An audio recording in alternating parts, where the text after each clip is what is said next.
What's good? What's going on, man? It's your boy B, and we back in this mode with another video, man. Today we got, can you buy a NBA championship? About to find out here, man. If you guys enjoyed the video, enjoyed the reaction, man, y'all make sure y'all drop a like on the video, man. It very much helps out with the channel. Very much appreciated as well, man. With that being said, let's hop straight into it. And this video right here was made by my man Jimmy High Roller as well. So y'all make sure y'all go over there and show Jimmy High Roller some love, man. Y'all already know we already subbed up to him, man. Here are your 2022 NBA champion Golden State Warriors. You can definitely buy a championship. You can buy one. Can you buy wins in the NBA? Yeah. If a team spends enough money, will it inevitably lead them to a title? I asked these questions because a couple weeks ago, news broke that the Warriors had signed their up-and-coming star Jordan Poole to a 4-year extension worth $123 million. And then shortly after, it was announced that Andrew Wiggins also agreed to a 4-year extension with the Warriors for $109 million. Two 9-figure deals dished out on the same day by the Bro, the Warriors just got money to blah. Ooh, ow, ow, ow, ooh, ow, ow. Y'all know that Drake and Lil Wayne song. The Warriors just got money to blow. So they signed him for $123 million. And then Andrew Wiggins announced that Andrew Wiggins also agreed to a 4-year extension with the Warriors for $109 million.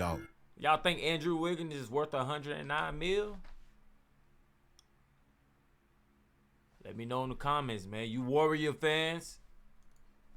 Two 9-figure deals dished out on the same day by the same team. But neither Poole or Wiggins are the highest paid players on the Warriors. That would be Stephen Curry, who's also the highest paid player in the entire NBA. And then Klay Thompson, and then Draymond Green, and then Jordan Poole. 48 million. Hey, real quick. These are a lot of commas. You know what I'm saying? I thought LeBron James was the highest paid in the league, not Curry. I could be mistaken. Man. And Andrew Wiggins. Just these 5 players combined will make a mind-boggling $174 million in the 2023-2024 NBA season. For perspective, when the Warriors assembled arguably the greatest team ever in 2017, the entire team had a payroll of just $101 million. The Warriors are handing out more massive... Y'all see the lineup, though? They had over 10. They had Barnes in the lineup. They were stacked. I'm not even gonna lie. KD was over there. KD got a ring with him too.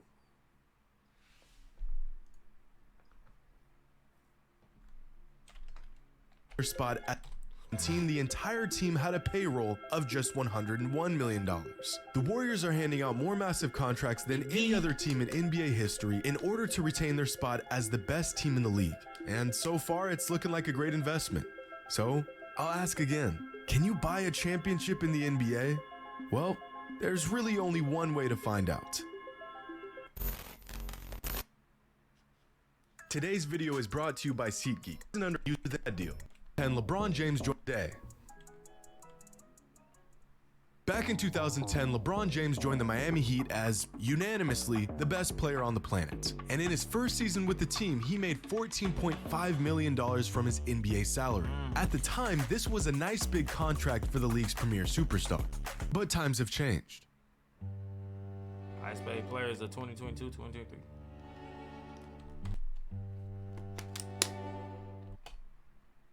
John Wall is second highest paid? Wow. I would have never guessed that, man. I'm not even going to lie to you. Russell Westbrook is third. I got to get... Russ had a great game. He had a great game when he was playing against... Who they played against? Was it the Jazz? He had a great game, man.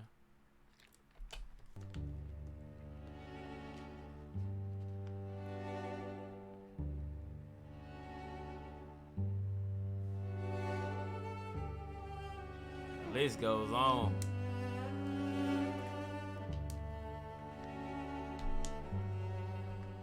$102. There are 102 NBA players who will make more money this season than a prime LeBron James made a decade ago.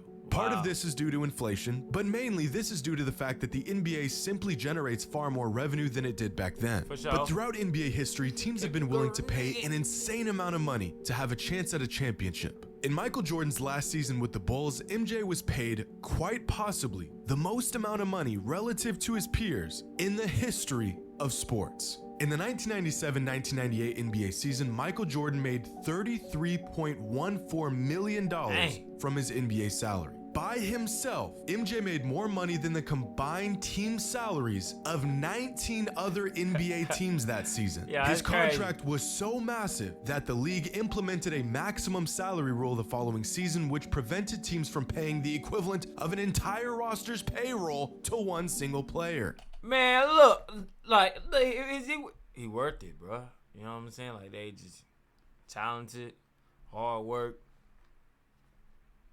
He's worth it. Michael Jordan probably beat the whole team 1v6, 1v5.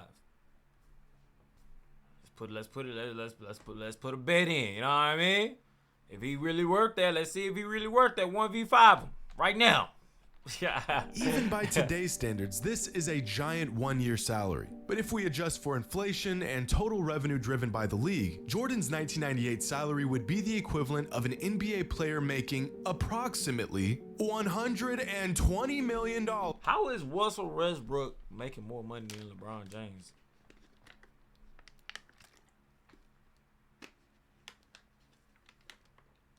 Salary-wise. This season, which makes the contracts of even the highest paid players today look like an absolute bargain.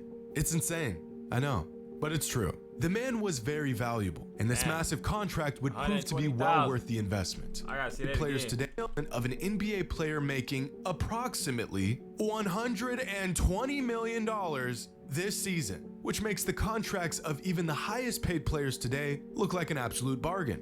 It's insane. I know, but it's true. The man was very valuable, and this massive contract would prove to be well worth the investment. The Bulls needed Michael, and they also knew that having him on their roster was the closest thing to a guaranteed championship. So they paid up and were rewarded for doing so. But in today's NBA, a league that's crowded with talent, 9-figure contracts being handed to players coming off the bench, is it possible to buy your way to a championship? If a team is willing to pay a hefty luxury tax and spend more than market value for the available talent, does that guarantee success? Well, first, let's look at the teams that actually won championships throughout the years and how much they spent on their roster. Last season, the Warriors won the championship, and wouldn't you know it, they had the highest payroll in the entire NBA. In 2021, the Bucks won the championship, and they did not have the highest payroll in the entire NBA. In fact, among all teams that won a championship over the last 30 seasons, only 5 championship teams had the largest payroll in the NBA. You know, really, it boils down to is, I don't want to say too much of money, but like just the player itself. Coaching, team, you can have like the best player on the team, but that ain't gonna get you no championship. You know what I mean? We done seen it before many times. It really boils down to like that teamwork, man.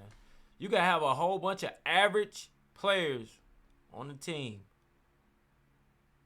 and compete against someone that has like one superstar and have a whole bunch of like average. But you know what I'm saying? Like, or let's say this, you have a whole bunch of superstars on one team. Like somebody gonna get like the big head on. I want to come down the court the ball. Y'all know how the egos go, man. When you put too many superstars on one team, y'all know how the egos go, man. When looking at the numbers, there's actually almost no correlation to how much a team is willing to spend and whether they win the championship or not. Sure, teams with some of the cheapest rosters virtually never win, but teams that have some of the most expensive rosters also don't win the majority of the time either. And surprisingly, 8 of the last 30 championship teams had a total team salary that was cheaper than the average team salary in the league at the time. The craziest example of this was back in 1995 when the Rockets won a championship despite having the 4th cheapest payroll in the entire league. Money can buy good players, but it can't prevent injuries, locker room issues, unforeseen circumstances, and it certainly cannot buy a championship. But what about wins? Does spending far more money than other teams equate to winning more games than other teams? Well, 3, 2. Yeah, Stephen Curry dancing in money, man. That's crazy. last season the Lakers than other teams equate to winning more games than other teams? Well, last season the Lakers had a team payroll of $164 million. And they won just 33 games. That same season, the Grizzlies won 56 games and had a team payroll of just $117 million. The Lakers spent damn near $50 million more than the Grizzlies. It's just like the workforce, the work field. You know what I mean? Like you get your job, you working with a group of people. If y'all not on the same page, it's not gonna work out. You know what I mean? It's not gonna work out. The communication got to be there. The doggone team effort got to be there. Doesn't matter how much money you spend, man. If nobody ain't agreeing with one another, or somebody want to be, you got 2 people, 3 people want to be like the head, ain't about to work out, man. Because they're going to throw the person game off. Just to not even make the playoffs. But this is an extreme example of team payrolls not quite converting to wins. So here's a graph of every NBA team last season with team payroll on the left and total wins on the right. Make sense. And if you look closely, there's actually a subtle correlation between how much a team spends on their roster in a season and how many wins they pile up. These teams spent less money and won fewer games. These teams spent more money and won more games. But there's no exact science here. For example, the Thunder spent about 45 cents on their roster last season and still won more games than the Rockets, Pistons, and Magic. The Phoenix Suns spent a little bit more than the league average on their roster last season, and they won by far the most games in the regular season. But generally speaking, spending more money does in fact yield more wins for any given team. But far more often, it will not yield a championship. That, however, has not stopped teams from trying. Back in 2005, New York Knicks owner James Dolan went all in and spent a criminal $124 million on the Knicks roster that season. The salary cap at the time was $46 million. So with a roster payroll that dwarfed the league's salary cap, Dolan paid the league a mind-numbing $62.3 million in luxury tax in hopes that his wealth would grant him basketball immortality. It did not. The Knicks finished the season with just 23 wins and the worst record in the Eastern Conference. Money cannot buy you an NBA championship. But the goal isn't just to spend as much money as possible. The goal is to sign the best, most cohesive players money can buy to your roster, which in its very nature leads to spending more money. For this exact reason, the rookie contract is by far the most valuable deal in the NBA. Last season, players like Darius Garland and Trae Young were all-star caliber talents for the small price equivalent to that of a bench warmer. Thanks to his rookie contract, Luka Doncic was named first-team All-NBA last season, while being the 126th highest-paid player in the NBA, right behind players like Al-Farouq Aminu, Rashawn Holmes, and Jeremy Lamb. In fact, here's a graph of how much every NBA player is paid relative to how much value they give their teams in terms of win shares. It's not perfect, but it does the job. Now, in a perfect world, every player would be paid exactly what they were worth, which, hypothetically, is this line right here. But of course, this is rarely the case. Jonas Valanciunas and Daniel Theis are examples of 2 players who get paid exactly what they're worth statistically. Their teams are literally and statistically getting what they paid for. Now, most NBA players fall right here. Role players, rookies, young unproven talent, guys like that. Over here are the players who are grossly underpaid, usually rookies stuck on their first contract waiting to cash in once it expires. Here's Trae Young, here's Luka Doncic, and here's Mikal Bridges. These are the contracts owners and GMs dream of. Overall, players below this line would be considered underpaid, and players above this line would be considered overpaid. Despite being the 4th highest paid player in the NBA last season, Russell Westbrook didn't offer much from a winning perspective, which resulted in him landing here. According to the numbers, and injured players aside, the most overpaid players in the league last season were Russell Westbrook, Kemba Walker, and Blake Griffin. Their impact on winning is slightly above that of an average player, but they're all getting paid like they're superstars. But you would never say that Giannis Antetokounmpo is overpaid, And yet, he's way up here. Same goes with Nikola Jokic, Kevin Durant, Joel Embiid, and LeBron James. In fact, most above average NBA players would be considered overpaid relative to the rest of the league, because you're either good enough for ownership to keep you around, which allows you to make demands regarding your contract, or you're just below average, making you completely replaceable, virtually making it impossible to negotiate a decent contract, and you'll just take whatever you can get. There's hardly any middle ground here, and the Warriors are a glaring example of this, since after re-signing Jordan Poole and Andrew Wiggins, the Warriors' Big Five land here. And this right here perfectly summarizes the financial aspect of the NBA.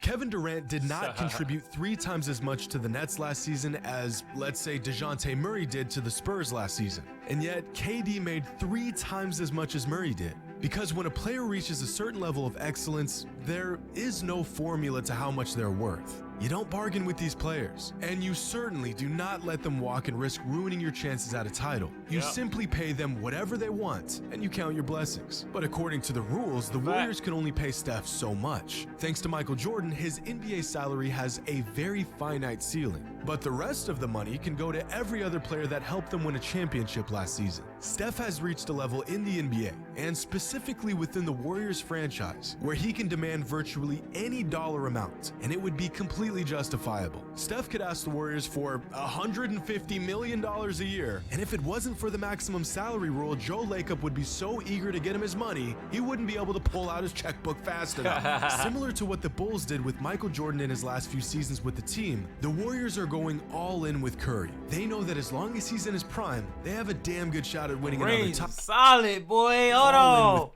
Them things, boy, I want to rock on his hand like that, man. Curry. They know that as long as he's in his prime, they have a damn good shot at winning another title. They've got their hands on one of the greatest players of all time and a supporting cast that complements his skill set better than anything they could have imagined. So if it means paying a young Jordan Poole one of the biggest contracts in the entire NBA, paying an aging Draymond Green more money than any other team would offer, and paying Andrew Wiggins exactly what he asked for, it's all worth it. Is any player overpaid? Everybody has a role, man. And if they playing their role how they supposed to play, they gonna give every far, man. That's why they can do that. That's why Draymond Green still on the Warriors, man. He got a role in there. Paid if they play a crucial role in winning a championship. It's tough to call anyone overpaid if they were a vital component to winning that banner that hangs in your rafters. And they give your team a legitimate opportunity to hang another one. Because of the maximum salary rule, Steph will never get paid truly what he's worth. But that doesn't mean the Warriors can't spend the money in other places. Now you know you're good when you get paid, but you know you're great when you get other people paid. And because of Steph's impact, his whole squad is laughing to the bank. That's dope. Because just like every team that came before them, the Warriors cannot buy a championship. But that won't stop them from trying. Dope vid, man. Big shout out to Jimmy High Roller, man. Fire video he put together, man. Be sure to drop a like over there, drop a like over here, man. Y'all comment y'all thoughts and opinions below about the video, man. Can you buy an NBA championship? Let me know in the comments, man. Let me know y'all opinions, man. Me personally, bro, like I said, it really just all the boils down to communication and the team and how the team connecting, you know what I'm saying? So you can't have one player. You can't have too many players just trying to be the big dog on the team. It don't work like that. It just got to be one leader. You know what I'm saying? It can't be 2 or 3 leaders. Somebody gonna get mad. I want to bring the ball down the court. Now you got problems in the locker room, on the court, and you just collecting L's. You know what I'm saying? You just collecting all these L's.